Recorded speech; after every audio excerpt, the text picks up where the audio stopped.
ლელა რაზმაძე საქართველოს ფოსტის ბათუმის ფილიალში 15 წელი მუშაობდა. ოპერატორის თანამდებობით დაიწყო და მოგვიანებით აჭარა გურიის რეგიონალური ფილიალის ეკონომისტი გახდა. ის და კიდევ რამდენიმე თანამშრომელი 2014 წლის დეკემბერში ახალი დირექტორის ლევან ჩიკვაიძის მოსვლის შემდეგ გაათავისუფლეს. ეს სესხი მქონდა და ვერ მოახერხე, გადახდა და მომიწია ბინით გაყიდოთ დედაცავის ხოლმე შეკედებოდა და სამართო ოჯახით. და ძალიან ბევრი ტკივილი და ტრამა გადავიტანე და უბრალოდ ძალიან გონი მტკივა იმაში რომ არ ვიყავით ჩვენ მაგის ღირსი ჩემი თანამშრომლები რომ ასე გავეყარეთ ქუჩაში რისთვის იმიტომ რომ კეთილად და პატიოსნად ვიმუშავეთ. ლელა რაზმაძემ საქართველოს ფოსტას სასამართლოში უჩიულა და სამივე ინსტანცია მოუგო. ფოსტა სახელმწიფოს კუთვნილი კომპანიაა. სასამართლომ კომპანიას იმ თანხის გადახდა დაავალა, რომელიც უკანონოდ გათავისუფლებულს ხელფასის სახით 1 წლის განმავლობაში უნდა აეღო 11,500 ლარი. ფოსტას ასევე დაევალა ლელა რაზმაძის სამსახურში აღდგენა. ის მართლაც აღადგინეს ოღონდ ბათუმის ნაცვლად ხულოში. ის იყო შეგნებულად, მიზანმიმართებულად გაკეთებული, მიღებული გადაწყვეტილება, იქიდან გამომდინარე, რომ ბათუმიდან ხულოში წარმოუდგენელია სიარული. ბათუმიდან ხულოში სამარშრუტო ტაქსის 2-დან 3 საათამდე სჭირდება. გზავრობის ღირებულება კი 5 ლარია. იმისთვის, რომ ლელა რაზმაძე სამსახურში დროზე, ანუ დილის 9 საათზე მისულიყო, საჭირო იყო ბათუმიდან 6 საათზე გასვლა. როგორც აღმოჩნდა, ბათუმიდან ხულოს მიმართულებით ამ დროს სამგზავრო ტრანსპორტი არ მოძრაობს. პირველი სამარშრუტო ტაქსი მხოლოდ 8 საათზე გადის. ზემოთ ჩამოთვლილი პირობების გამო რაზმაძემ ფოსტაში მუშაობა ვერ შეძლო.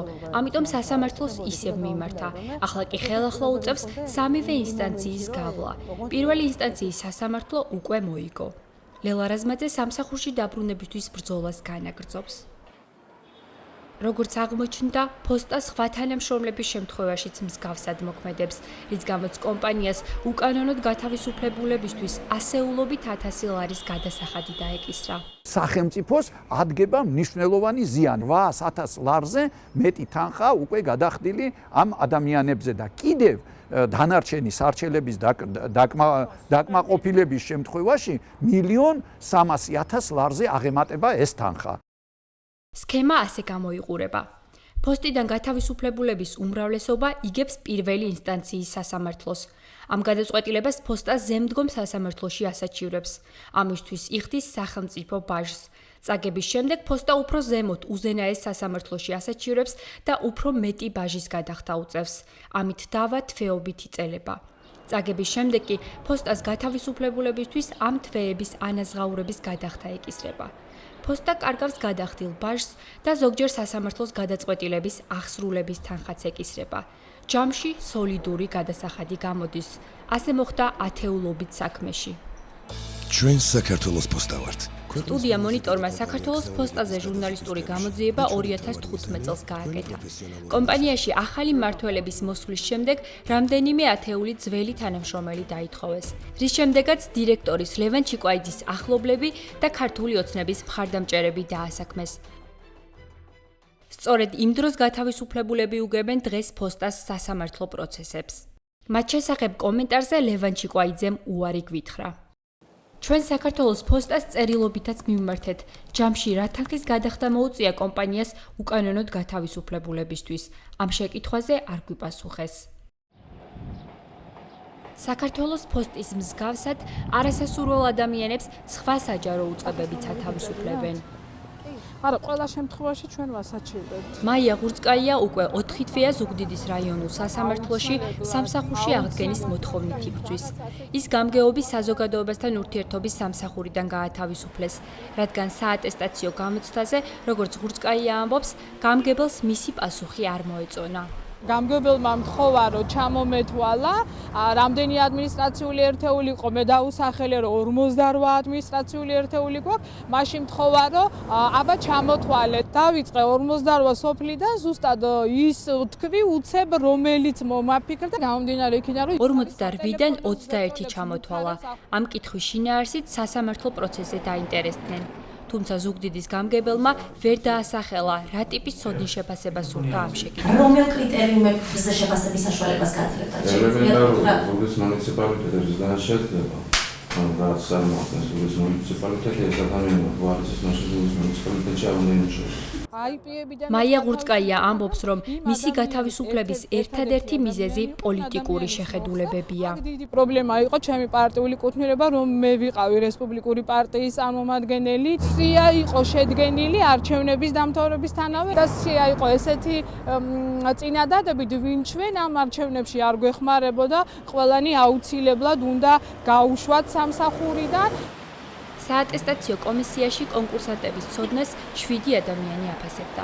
7-დან 6 ქართული ოცნების წარმომადგენელი და ოცნებასთან დაკავშირებული პირია. საატესტაციო გამოცდაზე დასწრება მოითხოვა არასამთავრობო ორგანიზაციის საერთაშორისო გამჭვირვალობის წარმომადგენელმა. მოვითხოვეთ, რომ როგორც დამკვირვებელი, ესე დავსწრებოდით გასაუბრების ეტაპს, ატესტაციის გასაუბრების ეტაპს, მაგრამ მივიღეთ უარი აღნიშნულ წერილთან დაკავშირებით. მოხდა თუ არა თანამშრომელთა სამართლიანად გათავისუფლება და ხომ არ იყო კომისია მიკერძოებული. ამის შეფასება რთულია, რადგან არც ვიდეო და არც აუდიო ჩაწერა გამოცდაზე არ ხდებოდა. როდესაც აუდიო, ვიდეო ჩაწერა არ ხორციელდება, იგივე თქვათ, რამდენად ობიექტური კრიტერიუმებით იხემძღვანელა, როგორ მივიდა იმ გადაწყვეტილებამდე, როგორ შეაფასა ინდივიდუალურად კონკურსანტები და მათი ცოდნა და მეორე ის, რომ სწორედ აი გადაწყვეტილება პროცესშიც ღია იყოს კომისია. მაია ღურწკაიას საქმის განხილვა სასამართლოში ისევ გრძელდება. გული მწყდება, რომ ესე წადი არა, მე მგონი სამართლიანი და მიტომ მიმართე სასამართლოს. ჩნდება ეჭვი, რომ ქართული ოცნების კოალიციის დაშლის შემდეგ ამ კოალიციაში შემავალი სხვა პარტიის წარმომადგენლებს სამსახურებში პრობლემები შეექმნათ. ასე იყო ბადრიონიანის შემთხვევაშიც, რომელიც 2016 წლის საპარლამენტო არჩევნებამდე გაათავისუფლეს. ის წყალტუბოს მუნიციპალიტეტში ჯანმრთელობისა და სოციალური დაცვის სამსახურში მუშაობდა. ბადრიონიანი ოჯახის ერთადერთი მარჩენალი იყო. ის სასამართლოს გზით ითხოვს სამსახურში აღდგენას და კომპენსაციას. ამბობს, რომ მისი გათავისუფლების მიზეზი პოლიტიკური შეხედულებებია. მე ვიყავი ეროვნული ფორუმის კანდიდატი და მას შესაბამისად აი ჩემ განთავისუფლებას უკავშირებ ამ პოლიტიკური ნიშნით განთავისუფლებას. ყველა ადამიანის ფუნდამენტური უფლება აირჩიოს ვინც უნდა და იყაროს კენჭი. პრობლემა რაშია? არ არის უკანონო გათავისუფლება, ეს კანონიერი გათავისუფლება. გამგებლის მოადგილეს ვკითხეთ, თუ რატომ არ არის გათავისუფლების ბრძანება დასაბუთებული. არ დარღვეულა კანონის არც ერთი მუხლი. ის არაჯეროვნად ასრულებდა ბასედაგისებულ მოვალეობას შემოსულ განცხადებებზე, დაგვიანებით რეაგირების და შესაბამისად ამ ფაქტებზე რეაგირება იყო აუცილებელი. რასაც გამგებლის მოადგილე ინტერვიუში გვიყვება, გათავისუფლების ბრძანებაში ნახსენებიც არ არის. ეს გახლავთ უხეში დარღვევა, ვინაიდან და რადგანაც როდესაც თანამდებობის პირს ათავისუფლებ დაკავებული თანამდებობიდან, მან აუცილებლად უნდა იცოდეს მისი გათავისუფლების სამართლებრივი საფუძველი. ბადრიონიანის სასამართლო პროცესი ისევ გრძელდება. ბოლო 3 წლის მანძილზე სამსახურიდან გათავისუფლება დაახლოებით 950 ადამიანმა გაასაჩივრა. სასამართლომ უმეტესობა 729 საქმე სამსახურიდან გაშვებული სასარგებლოდ გადაწყვიტა. რა უჯდება სახელმწიფოს ბიუჯეტს უკანონოდ გათავისუფლება უცნობია, რადგან შეჯამებული ინფორმაცია ამის შესახებ არ არსებობს. ჩვენ ამ ინფორმაციის მცირე ნაწილის მოპოვება შევძელით. ჩვენს მიერ მოძიებული დოკუმენტაციის მიხედვით, ყველაზე მეტი დუშეთის მუნიციპალიტეტიდან გაიცა 70,000 ლარამდე, თბილისის მერიის ბიუჯეტიდან 53,000 ლარზე მეტი, 49,000 ლარამდე გარემოს დაცვის სამინისტროდან, საქართველოს ფოსტიდან კი 850,000 ლარამდე. ერთ-ერთი ვისთვისაც უკანონოდ გათავისუფლების გამო სახელმწიფოს ბიუჯეტიდან კომპენსაცია გადაუხადეს ნათია მიშველიძეა. ის თბილისის საკრებულოს თავმჯდომარის აპარატში მთავარი სპეციალისტის თანამდებობაზე 10 წელი მუშაობდა. 2013 წელს საკრებულოს ყოფილი თავმჯდომარის ირაკლი შიხიაშვილის ბრძანებით ნათია მიშველიძესთან ერთად კიდევ რამდენიმე თანამშრომელი გაათავისუფლეს. არანაირად დასაბუთებული არ იყო, არც კონკრეტულად ვერ გვიწუნებდნენ ვერც მუშაობის ხარისხს, ვერც იმას ამბობდნენ, რომ ჩვენ რაიმე გადაცდომა გქონდა, ან რაიმე ვერ შევასრულეთ კეთილსინდისიერად. ნათია მიშველიძეს ორჯერ მოუწია საკრებულოს გადაწყვეტილების გასაჩივრება. სასამართლო მის უკანონოდ გათავისუფლებულად ჩათვალა. მას განაცდური აუნაზღაურეს, მაგრამ სამსახურში არ აღადგინეს. ქალბატონ ნათელა მიშველაძის სამსახურში აღდგენა ვერ მოხერხდა იმის გამო, რომ უკვე ამ დროისთვის მომხდარი იყო რეორგანიზაცია და ის პოზიცია, რაზეც სასამართლომ ქალბატონი ნათელა აღადგინა, უკვე აღარ არსებობდა. ჩვენ შევთავაზეთ მას იგივე პოზიცია სხვა განყოფილებაში, რაზეც მან უარი განაცხადა. ეხლაც იურიდიული კომისიის განყოფილების უფროსი ნათია მიშველიძე ამბობს, რომ აღდგენას არ დათანხმდა, რადგან საკრებულომ მხოლოდ 2 თვით შესთავაზა სამსახურში დაბრუნება. მიშველიძე ამბობს, რომ ის ხედავდა საფრთხეს, რომ 2 თვეში ისევ გაათავისუფლებდნენ.